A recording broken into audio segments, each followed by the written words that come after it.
میں پچھلے 15 دن پہلے مصر کا سفر کر آیا، اور اس سفر کے بعد میں بارہا لوگوں کے سامنے اپنے اس سفر کے تاثرات کو بیان کرتا ہوں۔ یہ موقع بھی ہے کہ ضرور آپ کے سامنے یہ بات آنی چاہیے۔ جب میں مصر گیا تو مصر کے سلسلے میں اس سے پہلے بہت سن رکھا تھا، پڑھ رکھا تھا،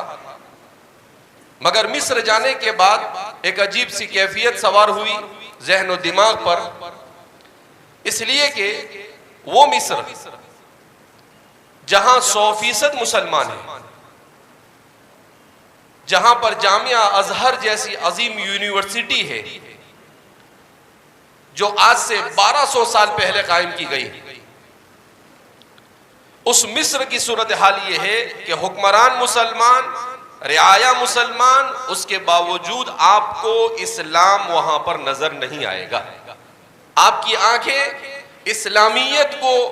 دیکھنے کے لیے وہاں ترس جائے گی۔ مجھے 3 دن تک وہاں پر اسلام ڈھونڈنے سے بھی نظر نہیں آیا۔ اس کی وجہ یہ کہ ان لوگوں نے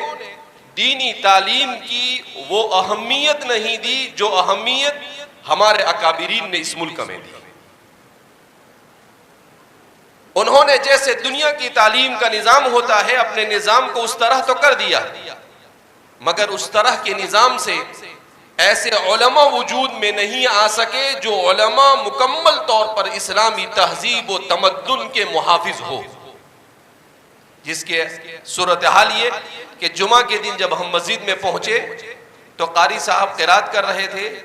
اور قاری صاحب کے چہرے پر نہ داڑھی تھی نہ مچھ،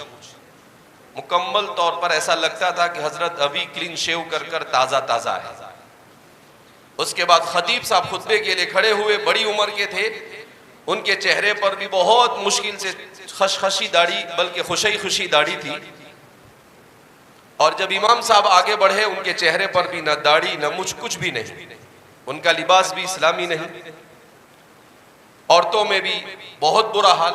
رات میں اگر آپ نکل جائے، ہم رات میں کسی کام سے نکلے تو نماز کے بعد فوراً مسجد بند ہو جاتی ہے، مسجد میں آپ بیٹھ بھی نہیں سکتے، پڑھ بھی نہیں سکتے، کچھ نہیں کر سکتے، اور آپ کو جگہ جگہ پر ناچنے اور گانے کی محفلیں نظر آئے گی۔ قرآن کریم کے پروگرام میں شریک ہوا تھا، مگر وہ پروگرام آپ کو ایسا محسوس ہوتا، وہاں عورتیں اور مرد مکس بیٹھے ہوئے تھے، مخلوط بیٹھے ہوئے تھے، وہاں پر میوزک آسانی کے ساتھ وہاں کے تمام بڑے علماء کی موجودگی میں بجایا جا رہا تھا،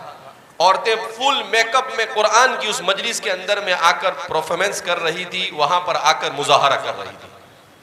مگر کوئی کچھ بولنے والا نہیں۔ تو مجھے یاد آیا کہ اللہ رب العزت جزا خیر عطا فرمائے ہمارے علماء کو کہ اس ملک میں بھی اسلام کو اسی طریقے سے ختم کرنے کی کوشش کی گئی تھی، اور لارڈ میکالے نے کہا تھا 1833 میں کہ میں اسلام کو اس ملک سے 50 سال میں ایسے ختم کر دوں گا کہ کہیں پر اسلام کا نام و نشان نظر نہیں آئے گا۔ الحمدللہ 190 سال کے بعد اس ملک میں ہی نہیں، اس کے اطراف و اکناف میں ملا کر 70 کروڑ سے زیادہ مسلمان آج بھی موجود ہے، اور انگریز ڈھونڈنے سے نظر نہیں آتا ہے۔